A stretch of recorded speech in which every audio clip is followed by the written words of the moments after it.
दिल्ली में होने वाले विधानसभा चुनाव से पहले राज्य में सियासी घमासान मचा हुआ है। कांग्रेस और आम आदमी पार्टी के बीच विधानसभा चुनाव को लेकर गठबंधन नहीं हो पाया।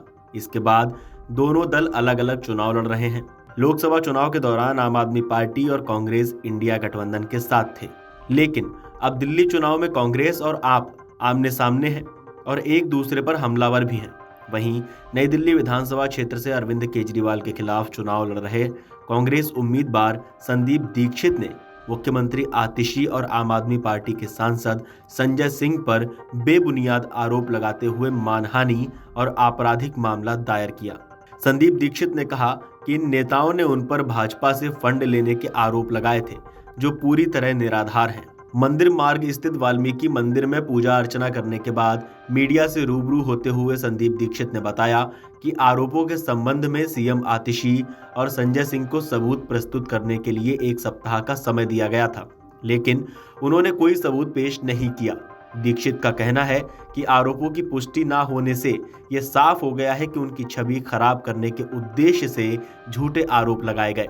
इसी के चलते उन्होंने इन दोनों नेताओं पर 10 करोड़ रुपए का दावा किया है। संदीप दीक्षित ने कहा कि यदि उन्हें यह राशि प्राप्त होती है तो वो इसे यमुना की सफाई और दिल्ली को प्रदूषण मुक्त बनाने के प्रयास में लगाएंगे।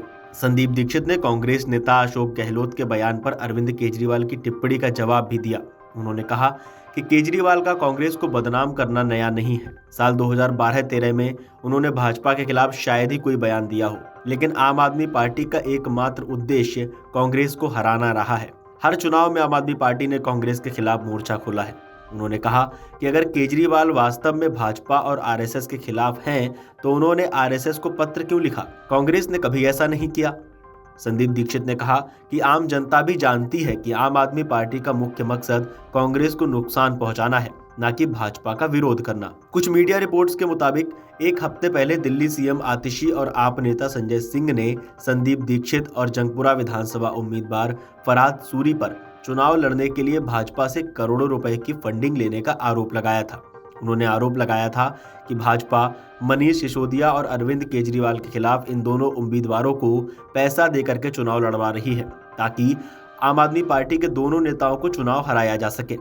मुख्यमंत्री के इस आरोप के बाद कांग्रेस नेता संदीप दीक्षित ने आतिशी और संजय सिंह पर मानहानि का केस दर्ज करने की बात कही थी। कांग्रेस नेता संदीप दीक्षित ने अपने बयान में कहा था कि आम आदमी पार्टी के नेताओं के खिलाफ 10 करोड़ की मानहानि का दावा करेंगे। आप ये पूरा बयान सुन लीजिए।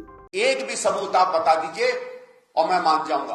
और इसीलिए मैं कहता हूं कि जब मुख्यमंत्री जी ने 3 दिन 4 दिन पहले कहा कि हम लोग करोड़ों रुपया भारतीय जनता पार्टी से ले रहे हैं, दुर्भाग्य से अगले दिन उसी शाम को आदरणीय मनमोहन सिंह जी की मृत्यु हो गई, तो हम लोग इस प्रेस कॉन्फ्रेंस को नहीं कर पाए।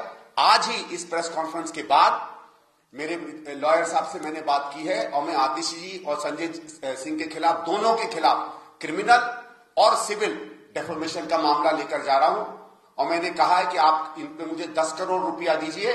वो 10 करोड़ रुपया में 5 करोड़ हम यमुना क्लिनिक में देंगे, जमुना जी की सफाई के लिए डोनेट कर दूंगा, और बाकी का 5 करोड़ जो हवा जहरीली हो रही है उसके लिए डोनेट करूंगा। और ये दोनों केस मैं आज जाकर फाइल करूंगा और देखूंगा इनके पास अगर जवाब हो तो जवाब दे। बहुत आसान है कहना कि फलाने से पैसा लिया, फलाने से पैसा लिया है। 13 साल से कोई चीज प्रूव नहीं कर पाए हैं और इसलिए मैं ये सवाल इनसे पूछना चाहता हूं। गौरतलब है कि दिल्ली विधानसभा चुनाव के वोट 5 फरवरी को डाले जाएंगे और 8 फरवरी को वोटों की गिनती होगी। कांग्रेस और आम आदमी पार्टी के बीच विधानसभा चुनाव को लेकर गठबंधन नहीं हो पाया। इसके बाद दोनों दल अलग अलग चुनाव लड़ रहे हैं। दिल्ली में दोनों पार्टियों के अलग अलग चुनाव लड़ने के ऐलान के बाद आम आदमी पार्टी और कांग्रेस ने एक दूसरे के खिलाफ मोर्चा खोल दिया है। आम आदमी पार्टी दिल्ली में एक बार फिर से सरकार बनाने के लिए ताकत झोंक रही है, तो वहीं दूसरी तरफ कांग्रेस अपनी खोई हुई जमीन पाने में जुटी हुई है। इस पूरी खबर पर दिल्ली विधानसभा चुनाव पर आपका क्या कहना है, हमें कमेंट करके बताइए और देखते रहिए अमर उजाला। अमर उजाला जीवांजलि के सारथी की मदद लें और महाकुंभ में स्नान जरूर करें।